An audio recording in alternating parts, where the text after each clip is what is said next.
कोई भी स्टूडेंट है जब भी किसी एग्जाम की तैयारी करता है तो तैयारी करते हुए वो पूरी मेहनत के साथ तैयारी करता है, अपने संघर्ष को साथ लेते हुए तैयारी करता है, डेडिकेटेड होकर तैयारी करता है। कभी कभी तो किसी किसी स्टूडेंट को तो एक एक डेढ़ डेढ़ साल दो दो साल हो जाते हैं तैयारी करते हुए। लेकिन फिर भी जब वो जैसे एग्जाम नजदीक आती है, फिर उसके बाद जब वो एग्जाम देने जाता है तो एग्जाम हॉल में कोई ना कोई कुछ ऐसा उसके साथ होता है कि उसका पेपर है वो अच्छा नहीं जाता है और वो कहीं ना किसी कारण से फिर एग्जाम में रह जाता है या सिलेक्शन से दौर से वो बाहर हो जाता है। तो ऐसा क्यों होता है? तो कहीं ना कहीं कमी हम जो पूरी मेहनत करते हैं, हालांकि हमारी मेहनत में कोई कमी नहीं होती है, किसी चीज में हमारी कमी नहीं होती है, लेकिन कहीं ना कहीं कमी होती है हमारी एग्जाम हॉल में पेपर सॉल्व करने की जो हमारी स्ट्रेटजी होती है उसमें कहीं ना कहीं हमारी कमी रह जाती है।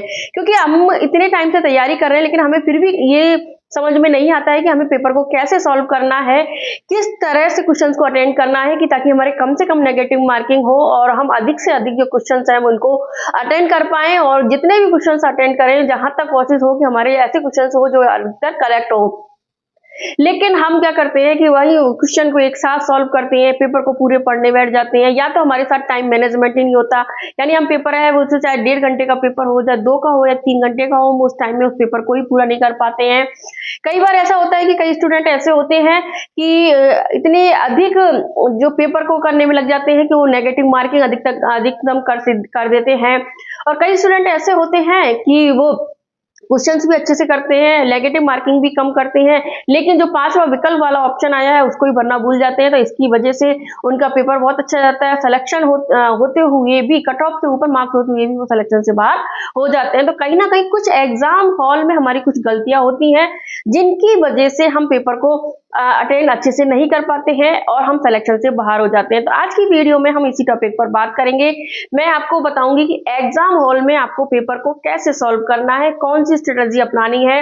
उससे पहले आपके पास जो 2 से 3 दिन बचे हैं या फिर और भी जो टाइम आपके पास, जब भी एग्जाम से पहले आपके पास टाइम है उसमें 1-2 दिन आप अगर अच्छे से उस पेपर प्रैक्टिस कर लें, पीवाईक्यू की 1-2 पेपर है उनको सॉल्व करके प्रैक्टिस कर लें, तो आप आराम से एग्जाम हॉल में बहुत अच्छे से कॉन्फिडेंस और पेशेंस के साथ पेपर कर पाओगे और आपका पेपर में 100% अपना दे पाओगे, जिससे आपका सिलेक्शन जरूर होगा। तो आज की वीडियो में हम इसी टॉपिक पर बात करेंगे।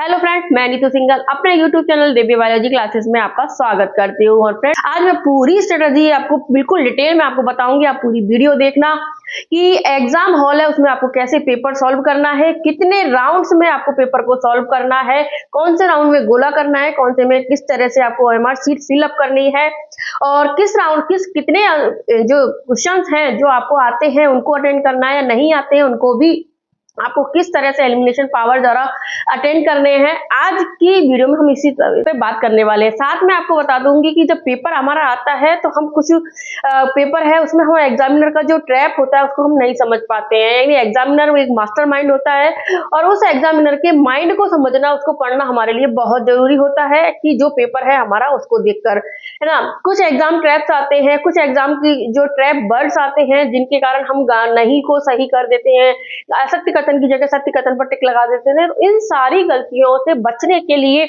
आप इस वीडियो को पूरी देखना और आपको, ताकि आप आगे एग्जाम में कोई गलती नहीं कर सके। मैंने पूरा डिटेल में ये वीडियो बनाया है ताकि आप अच्छे से पेपर को सॉल्व करेंगे और 100% अगर आपने इस वीडियो को देखकर गए आप पेपर से पहले तो आपका जो पेपर है उसमें 40% वाला क्राइटेरिया भी पार होगा। सेकंड पेपर है उसमें आप अच्छे जो क्वेश्चंस हैं क्वेश्चंस को अच्छे से अटेंड भी कर पाओगे और अधिकतम स्कोर है वो प्राप्त कर पाओगे। तो शुरू करते हैं आज की वीडियो में। चलो मैं आपको बताती हूँ, थोड़ा डिटेल में आप इसको देखिए। चलिए अब मैं आपको समझाती हूँ कि किस तरह की गलतियों से हमें सब कुछ आने के बाद भी एग्जाम हॉल में हमारा सिलेक्शन रुक जाता है। हमें लगता है कि हमने साल भर तैयारी की है, बहुत अच्छे से पढ़ा है, उसके बाद भी जो 3 घंटे हैं वो हमारे डिसाइड करते हैं, चाहे हमारी मेहनत कितनी भी हो, लेकिन एक स्ट्रेटजी के साथ अगर हम पेपर को सॉल्व करते हैं ही आप एग्जाम में सिलेक्शन ले पाते हैं। तो इन गलतियों से सिलेक्शन रुकता है। तो सबसे गलतियां क्या होती हैं कि जो एक एग्जामिनर होता है, एग्जामिनर है पूरा ट्रैप अपना तैयार करता है। एग्जामिनर जो ट्रैप करता है उसमें वो ट्रैप वर्ड्स डालता है, तो आपको उन ट्रैप वर्ड से बचना है। कैसे? जैसे नहीं है, सही है, उपयुक्त कथन है, इस तरह के वो जो वर्ड्स है क्वेश्चन में डाल देता है। पर उनमें हम नहीं है जैसे है तो 4 ऑप्शन में हम जल्दी जल्दी में सही वाला ऑप्शन है उसको सही कर देते हैं और इस तरह से हम उस ट्रैप में फंस जाते हैं। तो आपको ध्यान रखना है, एक तो एक ट्रैप बर्ड्स में कभी नहीं फंसना है। चारों ऑप्शन को आपको पहले अच्छे से क्लियरली पढ़ना है। दूसरा है ब्लाइंड गैस आपको नहीं करना है, यानी कम से कम आपको लगता है कि तुक्का है उससे सिलेक्शन होता है, तो ऐसा कभी नहीं होता है, तुक्के से आपको बचना है। और आपको जो रिस्क लेनी है वो इस तरह से लेनी है कि कम से कम नेगेटिव मार्किंग हो, क्योंकि जो नेगेटिव मार्किंग होती है वो हमें सिलेक्शन से दूर रह जाती है। मतलब जो टॉपर्स होते हैं या जो सिलेक्शन लेते हैं और नहीं लेते हैं, उनमें सबसे बड़ा जो फर्क होता है इन ही कुछ जो इन कुछ बातों का होता है, जिसकी वजह से कुछ इंटेलिजेंट होने के बाद भी सिलेक्शन नहीं ले पाते हैं। कुछ जो स्टूडेंट है उनका कम पढ़ने के बावजूद भी सिलेक्शन हो जाता है। तो आपको सबसे पहले हम बात करें कि एग्जाम हॉल में हमें कौन सी गलती नहीं करनी है, यानी कैसी ऐसी कौन सी गलती है जिन पर हमको ध्यान रखना है। और ये सब कैसे होगा कि आप पहले से ही जो भी आपका टाइम अभी आपके पास बचा है उसमें आप एमसीक्यू प्रैक्टिस करो, और इन गलतियों से आप अभी ही बच सकते हो, ताकि आपकी एग्जाम हॉल में कोई भी गलती नहीं हो। तो इसमें क्या है, सबसे पहले आपको जो एग्जामिनर का ट्रैप है उससे आपको बचना है। आपको क्या बचना है, एग्जामिनर ट्रैप से आपको बचना है। कैसे बचोगे कि एग्जामिनर क्या करता है कि सबसे पहले आपके पेपर में अगर इजी क्वेश्चन आ गया तो आप आराम से उसको कर पाते हो, लेकिन आपको क्या देगा, इजी दे देगा, या फिर पहला क्वेश्चन आपको हार्ड दे दिया और आप उसी के अंदर अटक गए। ठीक है, तो फिर आपका क्या है, टाइम खराब हो जाता है और आप उसी क्वेश्चन को सॉल्व करने में लग जाते हो। या फिर उनका ऐसा होता है कि पहले एक इजी दे दिया, फिर दूसरा हार्ड दे दिया, आप वहीं फंस के रह गए, फिर इजी दे दिया, फिर हार्ड दे दिया। ऐसा कभी नहीं होता है कि लगातार इजी इजी क्वेश्चन आए या लगातार हार्ड हार्ड क्वेश्चन आए। तो आपको क्या करना है, हमेशा ध्यान रखना है कि जो क्वेश्चन आपको अच्छे से आ रहे हैं, यानी जो क्वेश्चन आपको अच्छे से आ रहे हैं वो आपको इजी लगेंगे, और जो क्वेश्चंस आपको नहीं आ रहे हैं, उनकी लैंग्वेज समझ में नहीं आ रही है, वो क्वेश्चन आपके लिए हार्ड होते हैं। तो जो भी इजी क्वेश्चन है उनको एक बार आपको करते हुए आगे बढ़ना है, यानी इस एग्जामिनर की जो ट्रैप है यानी जाल है उसमें आपको नहीं फंसना है। और जो हार्ड क्वेश्चंस हैं उनको एक बार आपको स्किप करना है। स्किप कैसे करोगे, आप उन क्वेश्चंस पे गोला कर दो, और गोला करके सेकंड राउंड के लिए उनको छोड़ दो। तो इस तरह से जो एग्जामिनर ट्रैप होता है उससे आपको बचना है। इसके अलावा क्या होते हैं कि जो एग्जाम हॉल में जो हमारा जो पेपर आता है उसमें ट्रैप बर्ड्स भी आते हैं, यानी ट्रैप यानी ऐसे शब्द होते हैं जो हमें क्वेश्चन को सही होते हुए भी गलत करा देते हैं। यानी इन ट्रैप बर्ड्स होती हैं, इनके जाल से आपको बचना है, इनको आपको समझना है। तो कौन से होते हैं ट्रैप बर्ड्स, तो हम ट्रैप बर्ड्स की बात करें तो जैसे आपके क्वेश्चन में नोट है, नहीं है, या उपयुक्त कथन है। अभी अभी अभी अभी कौन से आ रहे हैं, सबसे उचित उत्तर सुनिए, तो सबसे उचित उत्तर है। इसके अलावा केवल है, ठीक है, हमेशा है, हमेशा, या ऐसे जो ट्रैप वर्ड्स हैं उनसे आपको बचना है। कैसे बचोगे कि आप पहले क्वेश्चन को आपको अच्छे से पढ़ना है, उसमें अगर आपको जैसे नोट दे रखा है तो आप उस पे गोला कर लो, उपयुक्त कथन सही है दे रखा है तो आप उस पे गोला कर लो, सबसे करेक्ट पूछा है तो आप उस पे गोला कर लो, केवल है, हमेशा है, सबसे उचित उत्तर है, तो उस वाले क्वेश्चन पे आप पहले गोला कर लो। तो आप क्वेश्चन पे जब गोला कर लेते हो तो आपके गलती के चांसेस है वो 99% घट जाते हैं। तब आपको क्या है, आप आराम से ऑप्शंस को पढ़ोगे, और उन ऑप्शंस में, क्योंकि जैसे अगर आपका आंसर पूछ लिया आपसे कि निम्न में से उपयुक्त कथन सही है, ठीक है, आपसे पूछ लिया, तो उसमें क्या होगा कि एक कथन सही होगा, 3 गलत होंगे, ठीक है। तो आप आराम से उस चीज को देख कर आप कर सकते हो। दूसरा क्या है, जैसे आपसे पूछ लिया कि ये कथन असत्य है, अब उसमें क्या होगा, 3 ऑप्शंस है वो सही होंगे, और जल्दी जल्दी में क्या करोगे, आप पहले ऑप्शन पर क्लिक करके आगे बढ़ जाते हो, तो आपका आंसर गलत हो जाता है। जबकि इसमें क्या है कि केवल एक ही जो कथन है वो असत्य है, तो आपको उस पे क्लिक करना है, क्योंकि हम गलती कहाँ करते हैं, सही वाले पे क्लिक कर देते हैं गलत की जगह पे। तो इन चीजों को आपको ध्यान रखना है, इन ट्रैप वर्ड से आपको बचना है।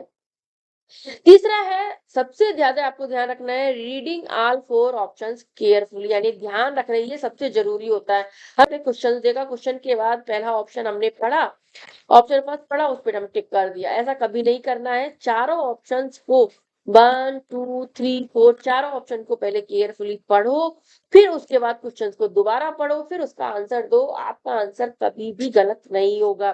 ध्यान रखना, कुछ चीजें होती हैं, इन छोटी-छोटी चीजों को ध्यान में रखकर ही आप है वो पेपर को अच्छे से सॉल्व कर सकते हैं, और वही 3 घंटे आपको डिसाइड करेंगे, या फिर जो 1.5 घंटे है, जो भी आपका पेपर का टाइम होता है, वही आपका डिसाइड करेगा कि चाहे आपने कितने दिन मेहनत की है या नहीं की है। इसके अलावा ब्लाइंड गैस से आपको बचना है। ब्लाइंड गैस होता है जैसे तुक्का, जिसको हम बोलते हैं। तुक्का क्या होता है, हमको आपको ऐसा लगता है, इस टाइम तो आपको ऐसा लगता है कि जब आप देखते हो कि मैंने जो क्वेश्चन आंसर दिया है वो सही है, लेकिन 100% मैं आपको बता रही हूँ, वो क्वेश्चन आपका जब आप घर पे आके देखते हो तो वो गलत ही होता है। और वही होती है, किसकी होती है, नेगेटिव मार्किंग की रिस्क होती है। क्योंकि आप जैसे जैसे आप जितने तुक्के लगाते हो, जैसे कोई 1-2 क्वेश्चन सही हो गए तो ठीक है, नहीं तो मोस्टली वो सारे नेगेटिव मार्किंग में जाते हैं। और ये जो नेगेटिव मार्किंग है, ये आपको एग्जाम में, मतलब आप जितने क्वेश्चन सॉल्व कर रहे हो उससे आपको पीछे ले जाती है। कैसे होता है, जैसे आपने, आप मान लो आपने 40 क्वेश्चन सही किए, 40 क्वेश्चन आपने कर दिए, उन 40 क्वेश्चन में आपके 10 क्वेश्चन में आपने तुक्का लगाया, और उन 10 क्वेश्चन में अगर आपके वो गलत हो गए, तो आप जहाँ 30 क्वेश्चन आपके सही हो रहे थे, साथ में आपने जो 10 क्वेश्चन गलत हुए, तो उसकी जो नेगेटिव मार्किंग है, उस नेगेटिव मार्किंग वजह से आपके 4 नंबर इसमें से और लेस हो जाएंगे। यानी आपके जहां 60 नंबर आने थे, अब कितने नंबर रह जाएंगे, आपके 56 नंबर आ जाएंगे, और आप दौड़ में पीछे हो जाएंगे। तो कभी भी नेगेटिव मार्किंग है उसको कम से कम करना है, और वो कभी होगा जब आप पहले प्रैक्टिस कर लेते हो पेपर की, जैसे पीवाईक्यू पेपर कर रहे हो, एमसीक्यू पेपर कर रहे हो, तो उससे क्या होगा, आपकी एग्जाम टाइम पे नेगेटिव मार्किंग है वो कम से कम होगी। आप तुक्का ना के बराबर ही लगाएं। का भी नया ऑप्शन है, आप ध्यान रखना, सबसे ज्यादा स्टूडेंट गलती कर रहे हैं, फिफ्थ ऑप्शन को फिल करना नहीं छोड़ना है। कि ध्यान रखना, अभी स्टूडेंट क्या कर रहे हैं, जैसे इसमें 1 2 3 4 5 ऑप्शन हमारे आ रहे हैं आरपीएससी में, आरएसएसबी में, तो स्टूडेंट क्या करते हैं, इस 5वें ऑप्शन को भरना ही छोड़ देते हैं। केवल ध्यान रखना, आरपीएससी का रूल है कि आपका जितने का पेपर आता है, केवल जो 10% है, वही आप केवल 10% गोले को फिलअप करने से छोड़ते हो, तो आप आरपीएससी आपका पेपर आगे चेक करती है, नहीं तो आपका आरपीएससी के द्वारा पेपर चेक नहीं होता है। तो आपको ये ध्यान रखना है कि आपको फिफ्थ ऑप्शन को, तो जैसे आपने कोई भी क्वेश्चन है उसमें से आपको कुछ भी नहीं आ रहा है, आपने क्वेश्चन को छोड़ दिया है, तो उसमें क्रॉस लगा दो, क्रॉस करने के साथ में उसमें 5वां ऑप्शन भर दो। तो ध्यान रखना, फिफ्थ ऑप्शन को फिल करने से आपको नहीं छोड़ना है। और एक सबसे बड़ी गलती क्या करते हैं स्टूडेंट, कि आपको जो आप पेपर है उसको पढ़ने बैठ जाते हो। तो ध्यान रखना, आपके पास जैसे फर्स्ट ग्रेड में 1.5 घंटा मिलता है, सेकंड ग्रेड में आपको 2 घंटा मिलता है जनरल पेपर, जीके के पेपर के लिए। पेपर अभी इतने लेंथी आ रहे हैं, चाहे आपका सेकंड पेपर हो और सब्जेक्ट के पेपर हो, वो भी इतने लेंथी आ रहे हैं कि अगर आप पूरे पेपर को पढ़ने बैठ जाते हैं, तो उसमें क्या होता है कि क्वेश्चन कुछ हार्ड होते हैं, कुछ क्वेश्चन तो कैसे होते हैं, इजी होते हैं। 50% क्वेश्चन इजी होते हैं, लेकिन जैसे 20 से 30% उसमें हार्ड होते हैं, और 10 से 20% ऐसे क्वेश्चन होते हैं जिनका आंसर किसी को नहीं आता है। तो इन चक्कर में ये जो 40% जो क्वेश्चंस होते हैं, इन क्वेश्चंस में हम फंस जाते हैं, और अगर आप पेपर पढ़ने बैठ गए तो आपका कॉन्फिडेंस वहीं लूज हो जाएगा, और इससे आप जो क्वेश्चन आपको सही से आ रहे हैं उसको भी नहीं कर पाएंगे। तो इसीलिए ध्यान रखना, कभी भी आपको पेपर को पढ़ने नहीं बैठना है। जब भी पेपर आपके पास आए, आप पहले और जो क्वेश्चन है उससे आपको सॉल्व करना शुरू कर देना। तो ये चीजें कुछ रहती हैं जिनको ध्यान रखना है, एग्जाम हॉल में आपको इन गलतियों को नहीं करना है।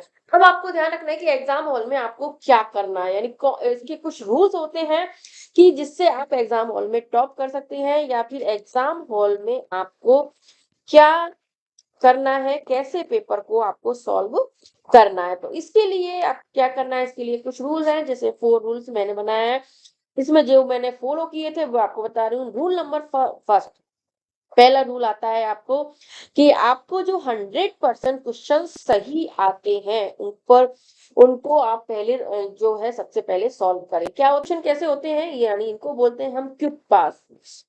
यानी जैसे आपने क्वेश्चन देखा, क्वेश्चन देखने के बाद आपको इसको ऑप्शन देखने की भी जरूरत नहीं, आपने जैसे ऑप्शन देखा आपने टिक लगा दिया, तो इसका मतलब होता है उन पे आपको 100% कॉन्फिडेंस होता है। यानी 100% कॉन्फिडेंस वाले क्वेश्चन है उनको सबसे पहले आपको सॉल्व करना है, क्योंकि उसमें जो आंसर निकल के आता है परफेक्ट आंसर होता है, और वो कॉन्फिडेंस के साथ आप सॉल्व करते हो, तो वो आंसर आपका 100% सही होता है। तो रूल नंबर फर्स्ट ध्यान रखना है आपको, सबसे पहले जो क्वेश्चन आपको 100% आते हैं उनको आपको सॉल्व करना है। यानी इससे क्या होता है कि आपको जो भी कॉन्फिडेंस है, इससे क्या होता है कि आपका जो कॉन्फिडेंस है वो बूस्ट होता है। इसमें क्या आप जैसे जो 100% क्वेश्चन से आते हैं, अब यानी जिससे आपको ऑप्शन भी देखने की ज़रूरत नहीं है, उसको आपने क्वेश्चन पढ़ा और आपको उसका आंसर आ गया तो आपने उसपे टिक कर दिया। इससे एक तो कुछ ऐसे क्वेश्चन से क्या है हमारा कॉन्फिडेंस है वो बूस्ट होता है। क्यों? क्योंकि उसमें हमको 100% विश्वास होता है कि ये हमारा क्वेश्चन है वो सही होगा।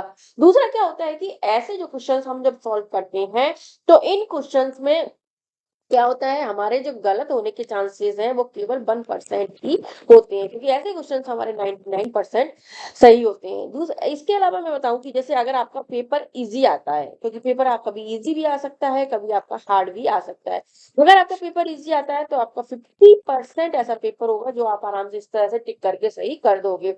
और पेपर हार्ड आता है तो भी 40% क्वेश्चन ऐसे आते हैं उसमें, जिसमें आप आराम से उसको एक बार ही देखा और आप उसमें टिक कर दोगे। तो इस वाले रूल को आपको सबसे पहला रूल याद रखना है कि जो क्वेश्चंस आपको 100% आते हैं, उनको आपको सबसे पहले सॉल्व करना है। इस रूल नंबर फर्स्ट में जो सबसे पहले आपको जो सही क्वेश्चन है उनको सॉल्व करना है।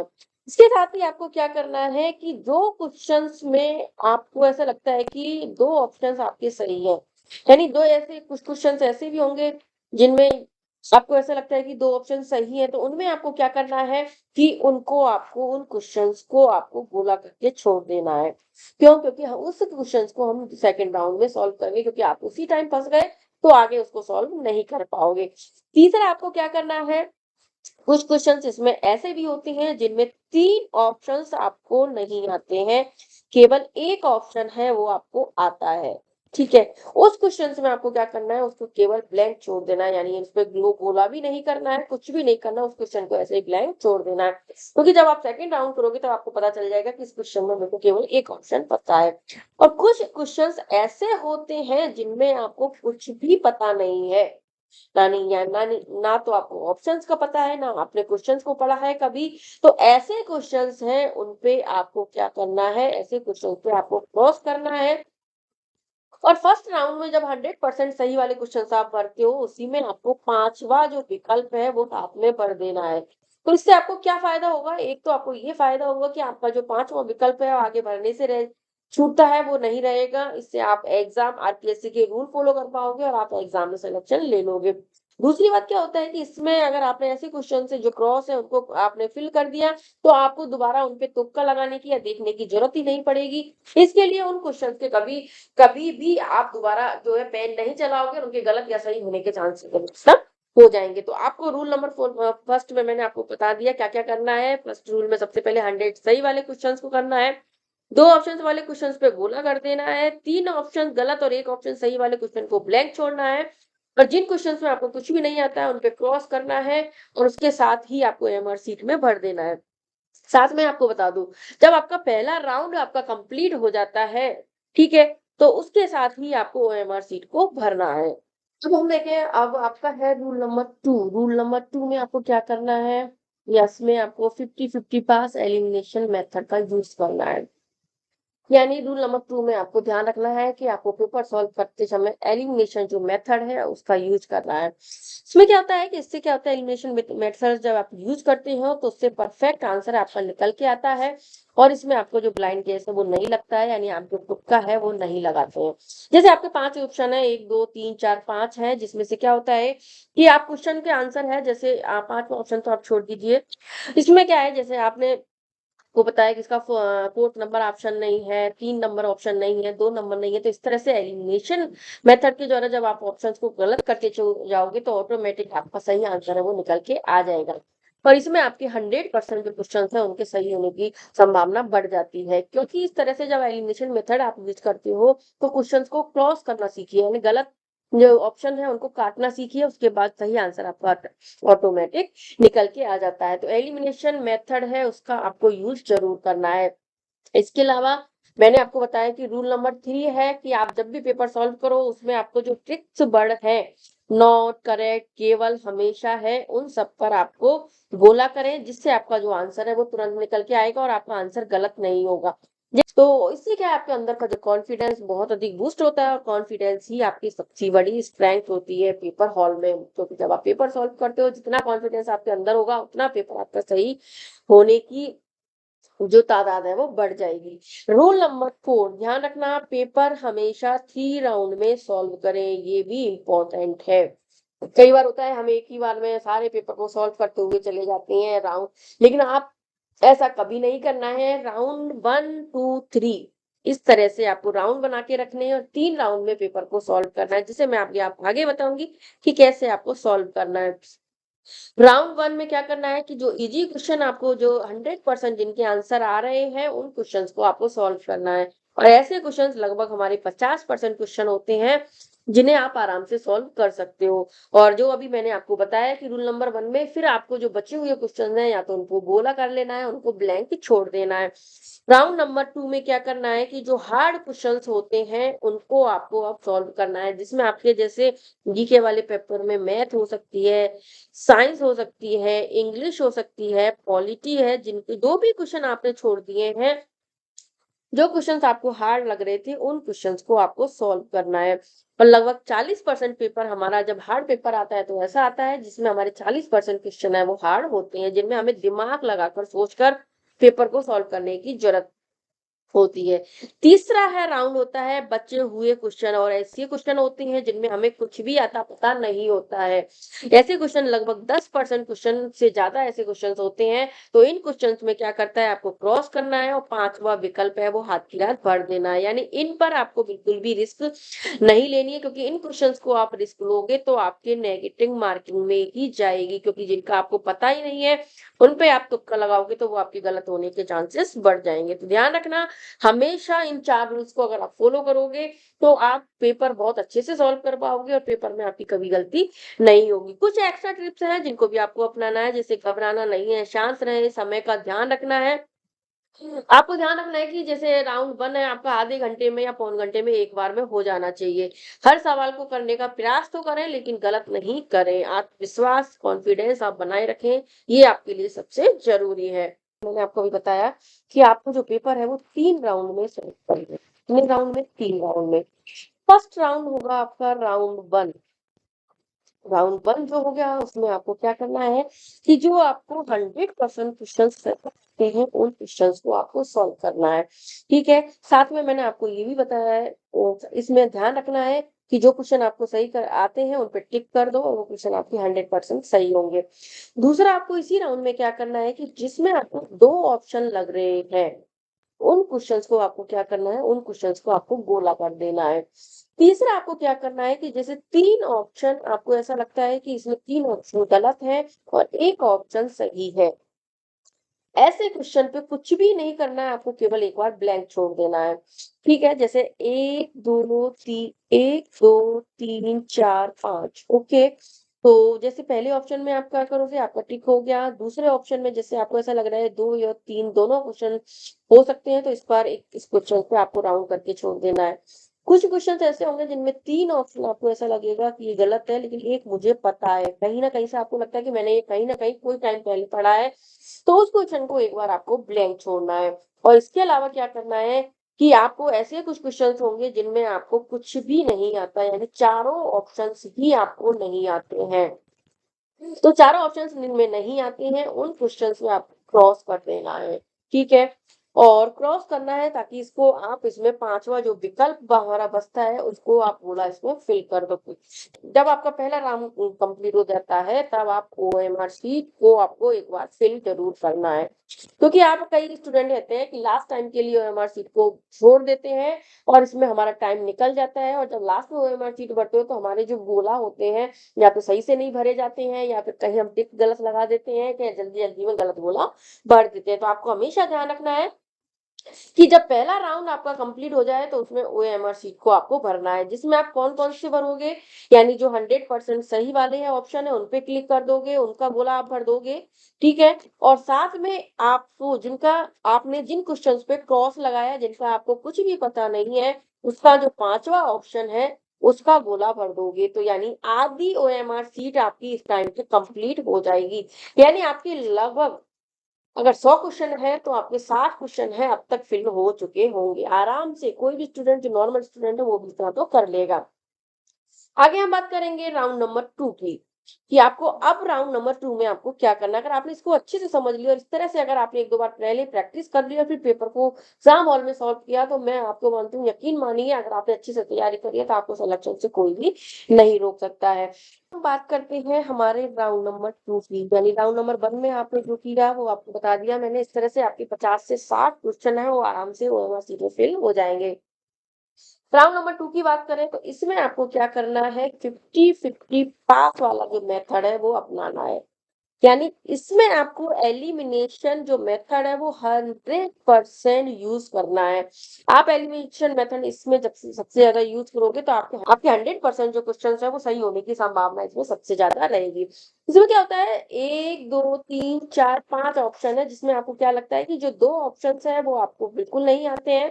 लेकिन 2 ऑप्शन में आपको हमेशा इनमें कन्फ्यूज़ रहता है। आपको ऐसा लगेगा कि शायद पहला ऑप्शन भी सही हो सकता है, चौथा भी हो सकता है, ऐसा किसी में भी हो सकता है। या कई क्वेश्चन में ऐसा लगेगा कि दूसरा भी हो सकता है, चौथा भी, या तीसरा या चौथा, यानी 2 ऑप्शंस में आपको ऐसा लगेगा कि इनमें से ये आंसर सही है या ऐसा दूसरा आंसर इसका सही है। तो जब दो ऑप्शंस में जब कन्फ्यूज़ रहता है तो उसमें क्या करना है कि जब भी आप जैसे आप सोचोगे, दिमाग लगाते हो, तो जो ऑप्शन आपको माइंड में पहले क्लिक करे उस पे आप टिक कर देना, क्योंकि हमारा जो माइंड पहली बार में सोचता है वो 100% सही सोचता है। तो आप कोशिश करना कि जो आपके माइंड में पहले आए उस ऑप्शन पर आप क्लिक कर देना और आपके वाला आंसर ही आपका सही होगा। ठीक है? इस राउंड में आप इस तरह से करना, और फिर इसमें क्या करोगे, आप जो 15 से 20 क्वेश्चन्स हैं, लगभग इन पर आप ये रिस्क ले सकते हो, क्योंकि 2 ऑप्शंस वाले क्वेश्चन में जब 15 से 20 क्वेश्चन है उन पे आप रिस्क लोगे तो उसमें क्या होता है, ज़्यादा भी नहीं, जैसे आप 20 क्वेश्चन आपने अगर अटेंड कर लिए, तो आपके 10 क्वेश्चन तो ऐसे होंगे जिसमें बिल्कुल सही होंगे और 10 क्वेश्चन के साथ इसमें गलत होने के चांसेस रहेंगे। तो आप ध्यान रखना कि जब 10 क्वेश्चन आपके जो सही होंगे, वो आपके 20 मार्क्स इसमें देंगे, और आपके जो 10 क्वेश्चन आपके गलत होंगे, उसमें आपके लगभग इसमें अपन माने तो साथ में आपके 5 से जो 6 नंबर है वो आपके कटने के चांसेस रहेंगे। तो आप इसमें फिर भी आप जो है 14 से 15 नंबर है वो आगे लेके जाओगे, और यही जो राउंड है आपको आगे ले जाता है, यानी जो सिलेक्शन का राउंड बोल सकते हैं वो राउंड नंबर 2 ही होता है। जितना सोच समझ के अच्छे से इसको आप सॉल्व करोगे इस राउंड में ही, क्योंकि पहले राउंड में सारे जो स्टूडेंट है नॉर्मल है, जो टॉपर्स बनने वाले हैं या फिर कोई भी स्टूडेंट है वो सब सही, एवरेज स्टूडेंट है वो सब लोग सही करते हैं। लेकिन जो राउंड नंबर 2 में जो एलिमिनेशन पावर यूज़ करके सही करते हो, जो एग्जामिनर ट्रैप में नहीं फँसते हो, और यही क्वेश्चंस हैं आपको नंबर दिलाते हैं, क्योंकि इसमें आप रिस्क भी लेते हो, लेकिन सोच समझ के आप रिस्क लेते हो। इसलिए जो राउंड नंबर 2 है वो आपको डिसाइड करता है कि आपका सिलेक्शन होगा या नहीं होगा। तो ध्यान रखना, इसमें आपको रिस्क ज़रूर लेनी है, और ये 15 से 20 क्वेश्चन अगर आपको नहीं आ रहे हैं, 2 ऑप्शंस वाले क्वेश्चंस हैं, उनको आपको सॉल्व ज़रूर करना है। और कैसे करना है ये भी मैंने बता दिया कि जहाँ तक कोशिश करना, पहले एलिमिनेशन मेथड यूज़ करना, और जो ऑप्शन आपके माइंड में पहले क्लिक करे उस पे आप टिक करना, आपका 100% वो क्वेश्चन आंसर आपका सही होता है। राउंड नंबर 2 में आपको इस तरह से करना है। फिर हम बात करते हैं राउंड नंबर 3 की। ओके, और हाँ, राउंड नंबर 2 का यूज़ करने के बाद आपको फिर से आपकी ओएमआर शीट है वो भर देनी है। राउंड नंबर 2 में आपको जैसे इसके अलावा जैसे इंग्लिश के क्वेश्चन है, हार्ड क्वेश्चन होते हैं, मैथ के क्वेश्चन है जिनको सॉल्व करने में टाइम लगता है, उन क्वेश्चंस को इस टाइम तक आपको सॉल्व कर लेना है, ताकि आपका जो पेपर है, जो क्वेश्चंस आपको आते हैं वो आपके कंप्लीट हो जाएँ, आपकी गलती के चांसेस कम रहें। फिर बचता है, अगर आपके पास टाइम बचता है तो राउंड नंबर 3 का आपको यूज़ करना है, और टाइम नहीं बचता है तो राउंड नंबर 2 तक इसको कंप्लीट कर लेना है। इसमें आते हैं, इसको बोलेंगे हम हार्ड पास, यानी कठिन क्वेश्चंस, यानी ऐसे क्वेश्चंस जिनमें से आपने कहीं न कहीं कभी पढ़ा तो है, लेकिन इनका आंसर आपको अच्छे से नहीं आता है, यानी नहीं है, ना के बराबर ही आता है। जिसमें मोस्टली क्या होता है कि 3 ऑप्शंस हमारे ऐसे होते हैं जिनको हमको पता नहीं होता है, यानी गलत होते हैं, और एक ऑप्शंस है हमारे लिए केवल वही पढ़ा हुआ होता है और हमें लगता है कि यही सही होता है। ऐसे जो क्वेश्चन होते हैं वो सबसे ज़्यादा आपको डुबोने का काम करते हैं, क्योंकि इनमें ऐसा लगता भी है कि इसका आंसर हम भर दें और ये नेगेटिव मार्किंग की तरफ ले जाते हैं। तो आपको इसमें क्या करना है, जैसे इसमें क्या है कि जैसे 1, 2, 3, 4, 5 ऑप्शन है, उनमें से आपको 3 ऑप्शन है, उनका तो कुछ अता-पता नहीं है, केवल एक ऑप्शन आपको कहीं पढ़ा-पढ़ा लगता है, तो उससे ही आप उसको करने की कोशिश करते हैं। तो ध्यान रखना, ऐसे क्वेश्चंस को आपको ज़्यादा रिस्क नहीं लेनी है। क्यों? क्योंकि यही क्वेश्चंस हैं जो नेगेटिव मार्किंग है वो दिखलाते हैं। और यही क्वेश्चंस नेगेटिव मार्किंग है जो कि आप अगर आगे बढ़ते हुए तो आपको पीछे खींच लेती है। तो ध्यान रखना ऐसे क्वेश्चंस को आपको रिस्क कम से कम लेनी है। कई क्वेश्चंस में ऐसे आपको लगता है कि हाँ ये क्वेश्चंस का आंसर ऐसा हो सकता है, तो आप उसमें रिस्क लें, क्योंकि ये क्वेश्चन एक तरह से क्या होता है, हमारा तुक्का होता है। ठीक है, जिसके चांसेस सही भी हो सकते हैं और नहीं भी हो सकते हैं। तो इसमें आप ज्यादा से ज्यादा 5 से जो 6 क्वेश्चन है उन पर ये रिस्क लें, उससे ज्यादा इन क्वेश्चन को सॉल्व करने की कोशिश नहीं करें, क्योंकि 100% है इनमें से 1 या 2 क्वेश्चन आपके सही होंगे और नहीं तो अधिकतर क्वेश्चन है वो आपके नेगेटिव चले जाएंगे और नेगेटिव मार्किंग वो आपको ये दिला देंगे। तो इसलिए इन क्वेश्चन को आप कम से कम सॉल्व करें। हाँ, हालांकि पेपर टफ है तो आप थोड़ी सी रिस्क ले सकते हो, और अगर इजी पेपर है तो आप इसमें रिस्क लेने की कोशिश नहीं करें। हाँ, टफ पेपर है कि आपको लग रहा है कि मेरा अभी 40% वाला क्राइटेरिया ही पार नहीं हो पा रहा है, तो आप इसमें रिस्क ले सकते हो। इसमें क्या होता है कि एक आपको ये चीज भी ध्यान रखनी है कि आप जो पेपर जब सॉल्व करते हो तो आपको इसमें कौन से ऑप्शंस को ज्यादा ध्यान रखना है, क्योंकि अधिकतर ऐसा हो जाता है, हालांकि आप इस चीज में नहीं कर सकते। जैसे किसी ऑप्शन में ऑल ऑफ अबव लिखा हुआ है तो उसके चांसेस सही होने के ज्यादा रहते हैं। इसके अलावा जैसे किसी भी क्वेश्चन है उसका आंसर अलग से बड़ा आंसर है और आंसर आपके ऑप्शन छोटे हैं, तो उसके भी सही होने के चांसेस ज्यादा रहते हैं। इसके अलावा किसी क्वेश्चन का आंसर जैसे शून्य है, जैसे आपने कहीं और 1 2 3 4 लिखा है, कहीं शून्य रखा है, तो उसके ऑप्शन के भी सही होने के चांसेस ज्यादा रहते हैं। इसके अलावा कोई थोड़ा आपको ऐसा लग रहा है कि ये आंसर थोड़ा अलग है, हटके है, उसके भी सही होने के चांसेस ज्यादा रहते हैं। इसके अलावा अभी जो क्वेश्चंस आ रहे हैं जैसे कथन और कारण वाले क्वेश्चंस हैं, उन कथन और कारण वाले क्वेश्चन में क्या होता है, सबसे ज्यादा कि आर करेक्ट, ए करेक्ट है, आर करेक्ट है, फिर उसका सही है या व्याख्या नहीं है। तो ऐसे जो क्वेश्चंस हैं उनमें भी आपके चांसेस सही होने के ज्यादा रहते हैं। इसमें क्या है कि जैसे आपने कथन पढ़ा, उस कथन के बाद आपने क्योंकि लगाया, और क्योंकि लगाने के बाद अगर आपको लगता है कि यही कारण निकल के आ रहा है, तो आप इसमें रिस्क ले सकते हैं, क्योंकि उसमें आपको उपयुक्त व्याख्या सही है, ये वाला ऑप्शन सही हो जाएगा, और आपको क्योंकि के बाद वो लग रहा है कि नहीं आंसर ये सही नहीं है, तो आपको उपयुक्त व्याख्या नहीं है, ये सही हो जाएगा। तो कथन कारण वाले जो क्वेश्चन हैं उनमें भी आप थोड़ी सी रिस्क ले सकते हैं। इसके अलावा एक मिलान वाले जो क्वेश्चंस होते हैं, क्रॉस लिंकिंग वाले क्वेश्चंस में आप जो है रिस्क ले सकती हैं, क्योंकि इनमें है जैसे अगर आपको एक भी ऑप्शन पता है, एक भी आंसर पता है, तो जैसे ए का ए, बी का 3 है, सी का 2 है, और जैसे डी है इसका 4 है। ठीक है, अब आपको इसमें से एक भी आंसर पता है, जैसे बी का आपको लग रहा है कि थर्ड है, ये आपको पता है, पर अगर ऑप्शन में केवल बी में थर्ड एक ही दे रखा है तो उसके चांसेस आपके 100% सही होने के रहेंगे। तो ध्यान रखना, अगर एक ऑप्शन से भी आपको मिलान वाले क्वेश्चन है उन पे रिस्क ले सकते हो, क्योंकि उनके सही होने के चांसेस ज्यादा रहते हैं। ठीक है, तो ये हो गए आपके जो 3 राउंड है, वो इस तरह से आपको यहाँ तक है वो क्लियर कर लेना है, और आपको अपनी ओएमआर शीट है उसको कंप्लीट कर लेना है। आपका बचता है राउंड 4। ठीक है, ये 4 राउंड किसके लिए होता है, केवल 5वां जो ऑप्शन है उसको फिल करने के लिए होता है। यानी अगर अभी तक भी आपने 5वां ऑप्शन फिल नहीं किया है, तो राउंड 4 में आपको केवल वही क्वेश्चन, आपको कितना ही टाइम मिलेगा, जिन क्वेश्चंस पे आपने क्रॉस कर रखा है उनमें सब में आपको 5वां ऑप्शन भरना है, यानी 5वां गोला भरना है, क्योंकि अधिकतर स्टूडेंट यही गलती करते हैं। कोई इस बार आरपीएससी फर्स्ट ग्रेड की जो एग्जाम हुई थी, सेकंड ग्रेड की एग्जाम हुई थी, उसमें लगभग लगभग मान लो 100, या अगर किसी में अगर 300 भी सीट है तो उसमें अगर 100 से 150 200 स्टूडेंट ऐसे थे जो 5वां गोला नहीं भरने की वजह से हाई बाहर हो जाते हैं। क्यों? क्योंकि वो अच्छा पेपर करके आते हैं, उनका सेकंड पेपर अच्छा होता है, फर्स्ट पेपर होता है, लेकिन केवल 5वां ऑप्शन नहीं बनने की वजह से बाहर हो जाते हैं, क्योंकि आरपीएससी और आरआरएसबी का रूल हो गया है अभी कि आप केवल 10% गोला है उसको छोड़ सकते हैं। इसके अलावा अगर आपने ज्यादा छोड़ा तो आपकी कॉपी है वो, आपकी जो एमआर सीट है वो चेक नहीं होगी। तो 5वां ऑप्शन बनने का आप जरूर ध्यान रखें, नहीं तो आपकी जो मेहनत है वो बिल्कुल बेकार हो जाएगी।